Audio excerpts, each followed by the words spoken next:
Thank you.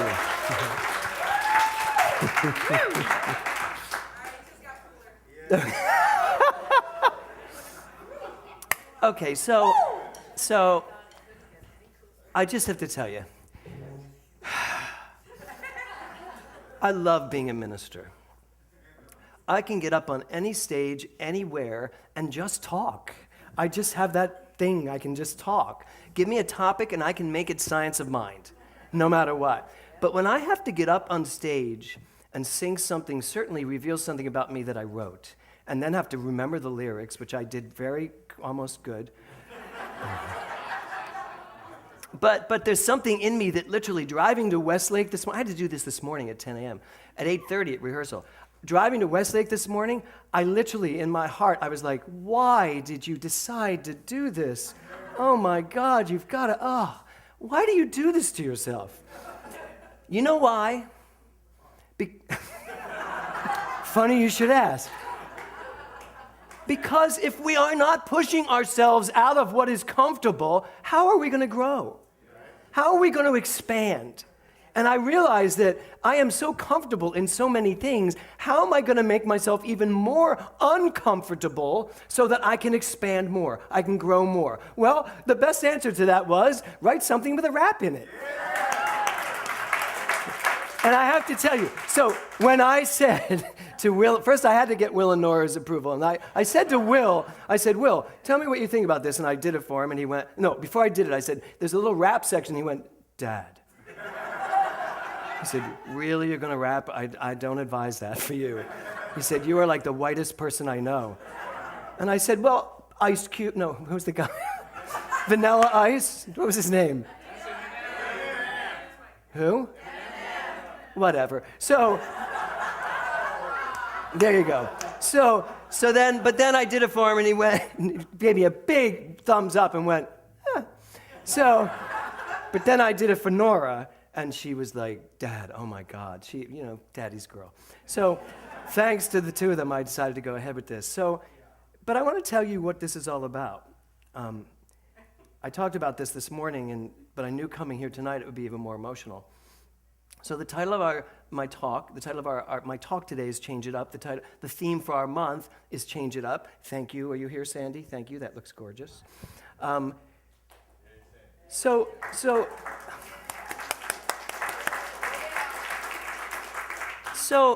9 months ago, I think it was, which is when we found out that the NoHo Art Center was going to sell.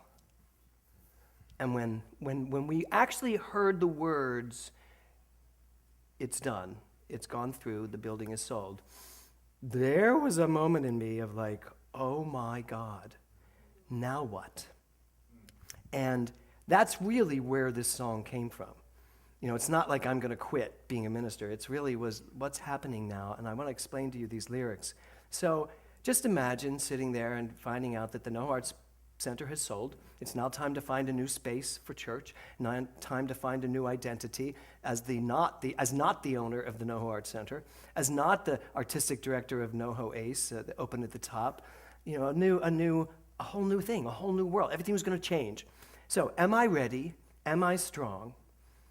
Am I too distracted to know what's wrong? I'll wait till you all get it. Here's what happens. We get so distracted by what's going on that we don't even realize what caused it in the first place. We end up so focused on all of these things going on out here that we don't realize, we get caught up in the distraction of it all. And yet, the very thing that we need to look at is, how did I get here? What brought me here? I have so many people that come into my office telling me exactly what is wrong, exactly what's going on, only to leave finding out it had nothing to do with that. This is just what showed up after this happened, after this belief was allowed to go rogue inside of your subjective mind. How many of you think you have some rogue beliefs in your subjective mind? Yeah, that are causing some really crazy stuff out there, right? Really crazy stuff that is distracting you enough to not even do the work to figure out what is it. So in my classes this week, I think I even asked the practitioner class, and I hope you all did it, because I've been doing it every single day. I said, surprise your mind this week. Really surprise your mind. 2, 3, 5, 10 times, 20 times a day. Stop and ask yourself, what was I just thinking for the last hour?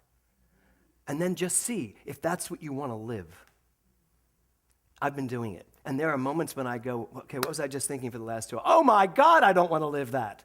Anybody else that's doing the work? I know, right? So, and what are we doing? We're really going at what Ernest Holmes says, that trained thought is far more powerful than untrained thought. Or mind thought is far more powerful than unmind thought that we just let go into our subjective consciousness and then build our lives based on things that we're not even paying attention to anymore. And now I'm focused on all that it's created and not what created it in the first place. So the NoHo Art Center for me was really just the feelings I had about owning this building and where was I going to go. I had to literally back myself into some beliefs that I had going on about that building. So, will I miss what was or love what I see? How many of you have fear around things that change for you? How many people have fear around change? I think a lot of people have fear when it comes to change. I mean, how do you feel when you suddenly get dressed up in a dress and all? Does it feel good? No. They're all saying yes for you. Okay, but do you feel comfortable in that dress? No. So here's the thing, folks. She just doesn't care. I'm going to speak for her right now. She doesn't care that you all think she looks amazing in this dress. Thank you. You can, right? You can. Yes, you can look as amazing, and you do look amazing in that dress. But, oh well, I look amazing in a dress. Do you want to see me in it? I don't care. It's never happening. Never happening. True, you never thought I'd rap. You never know.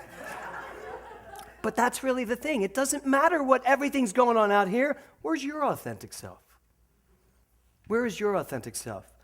Will I miss what was? Am I going to miss all of NoHo Art Center? Am I going to miss Open at the Top? Am I going to miss all the plays that I'd produced?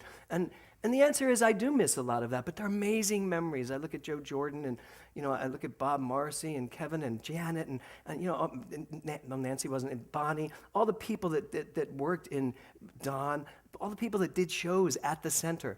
And here's the thing about what I'm talking about tonight. Things are going to change. Will I miss what was? All of this? Or am I going to spend so much time looking ahead and wondering what I'm going to see that I'm literally paralyzed in the present moment? I'm no longer able to really think coherently because every time I move to think, I'm dragging all of what was with me. Any of you drag a lot of what was with you? And I'm trying to also look to see what's there. And really, it's only now. It's only this moment. So, and then comes the line, when I look real close, can I even see me? Because I was very afraid that I was going to lose myself by selling that building. I mean, what do I do when someone says, who are you? I can't say, well, I own the NoHo Art Center, which I've said for 14 years. And the emotion of that was really, now here's the deal, by the way. I'm talking about everything that happened before I left the building. So I'm already projecting in the building, what's this going to be like? I haven't really shown you all, but I did a video, right, the day we sold, my last moment in the building, when everybody was gone, all the set pieces, everything was gone from the building. I was waiting for something, so I stayed and waited in the building. And I took my iPhone and I walked around the building and I did a video of every room. And this room is where we did this.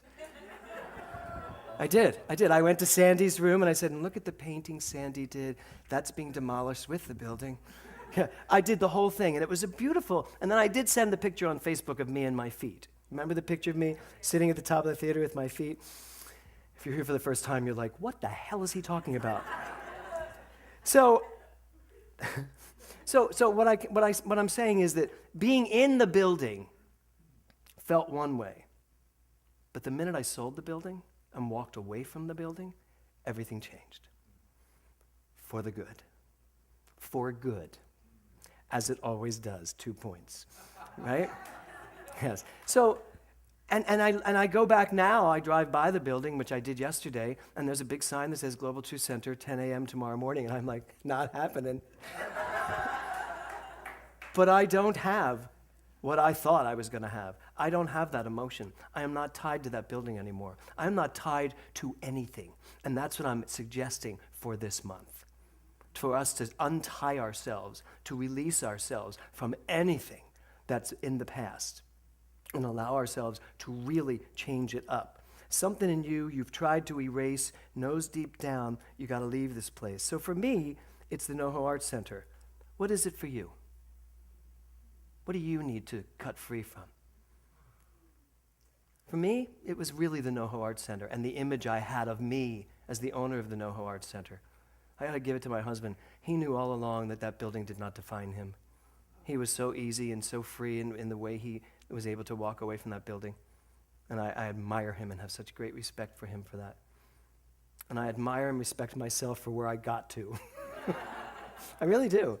So for me, it was the NoHo Arts Center. What is it for you? What do you need to cut free from? What do you need to stop identifying yourself as? And it could be your job, who you are now, who you think you are. You're a therapist, a hypnotherapist.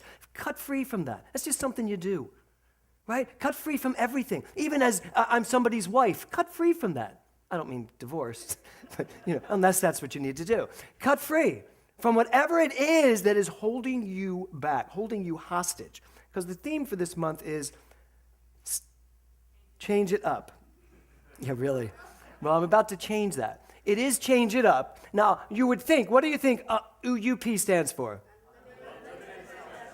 Unlimited potential, of course. Did somebody say the right word? Were you in church this morning? Unlimited potential. But that's not what I want it to be this month. That is not our theme this month. It is change it up, unlimited passion. How many people want more passion in their life? Alex, you don't want This morning it was so funny. A couple in the front row, I misread it completely. I said, how many people want more passion in their life? And she raised her hand, and then he went, oh. And I made a joke. I said, oh, did you just figure it out? He said, no, she nudged me and reminded me I want more passion. So I missed that part. I do. You do too. Now here's the thing. Deepak Chopra says this. Passion must contain surrender in order to be authentic. So, here's the thing about passion. I want us to step it up to unlimited passion, but that unlimited passion is not out here. It's not for you to go find out what you're passionate about. How many classes have we taken for that? How many workshops? How many books of 8 steps to finding your passion? How much of that are we going to go through before we finally realize that passion is not something out here? Nothing makes you passionate. Passion is who you are. Passion is a consciousness. It's an energy. And it is the God energy. It is the Christ consciousness. It is the highest level of energy that you ever operate at. That's passion. You tap into that. You remember who you are, and you are passionate. Now bring that passion to everything. That's our job this month. To literally change it up. And I mean change it up. What do you do when you wake up in the morning? What do you do first thing? Do something else. I loved what Karen said. She's like the walking poster child. Her and Ronnie, the poster children for this. Well, maybe not Ronnie if she's whining when you don't want to take a walk. Which I think she probably doesn't, but she'll tell you about that later when you get home. That's what Kevin does. Kevin always re-quotes me on the way home. I didn't really say it that way. So, poster child, because you don't. You just change it up, right? But I'm suggesting we change it up from a passionate place. Where am I going to be able to tap into my passion? When I wake up in the morning, somebody said that she doesn't get out of bed till she smiles, and I just started doing that. I wake up now in the morning and I just smile. I'm waiting for Kevin to turn to me and say, what are you smiling at? What do you find so funny when you wake up? Now you know. It's not you. I just smile. It starts my body going. It starts my day going. And then a couple weeks ago, I made the most amazing gourmet breakfast for myself. How many of you have ever just by yourself, I was alone in the house, I know you do, made an amazing breakfast for yourself and sat there and ate it? How many have done it this week? Oh my God, today? Wow, you're ahead of me. Well, here was my breakfast. I made poached eggs over quinoa with sautéed spinach around the outside, Asiago cheese shaved over top of it, and then some thick balsamic vinegar all around it. And then I put it on the breakfast table, as if I have a breakfast table. I put it on the counter. And then I put on some George Winston, and I just sat there and ate, looking out before they tore my house down, looking out in my backyard, and I just sat there and ate. And I thought, this is life. This is what it's all about. This type of treating myself this way, as opposed to get up, jump out of bed, don't smile, put your gym clothes on, make a protein drink, get to the gym, and now you're woken up just in time to go, oh, I'm on a treadmill. That's my normal day. And not that that can be a bad thing, because I could turn that around and say, I'm going to change that up. I'm going to wake up, I'm going to greet the day, and then I'm going to make a protein drink by paying attention to what's in the and maybe mix it up. Maybe use a mango instead of a blueberry. Maybe use a rhubarb instead of a strawberry. You following this? So that's the idea I want you to think about for this month. To really find your passion within you and bring it to everything you do. That's a tall order. That's a bigger order than finding something that you're passionate about. And it's also putting you on principle. It's also taking you to the highest level of consciousness and saying, live here. Live here. Maya Angelou said this, my mission in life is not merely to survive, but to thrive, and to do so with passion. Harriet Tubman said, you have within you the passion and the strength to reach for the stars, to change the world. So this morning, as I was working on my talk around 6:30, someone sent me a copy of a Facebook post that I would not have seen because this person's not on my page, I'm not on this person's page, but they thought I should see it. And I read it at like 6 this morning. And it was from a 20-something-year-old, a transgender. I'm going to say transgender, but the Facebook post was probably doesn't deserve me even putting the word transgender with it, to be very respectful. So this is a 20-year-old born boy who has all of his life felt like he was a girl, except that when he started hanging out with a lot of girls, he realized he was attracted to them. And so he wrote in his Facebook post, so apparently I'm a male lesbian. And yeah, that's David Alan Cruz. Except he really is, trying to maneuver this place of, am I a boy, am I a girl? I like being a girl most of the time, but then there are moments I like being a boy. And the eloquence, if I can get permission, I will put it on my Facebook page. The eloquence of this young boy, probably 20, 21 years old, the eloquence of this writing.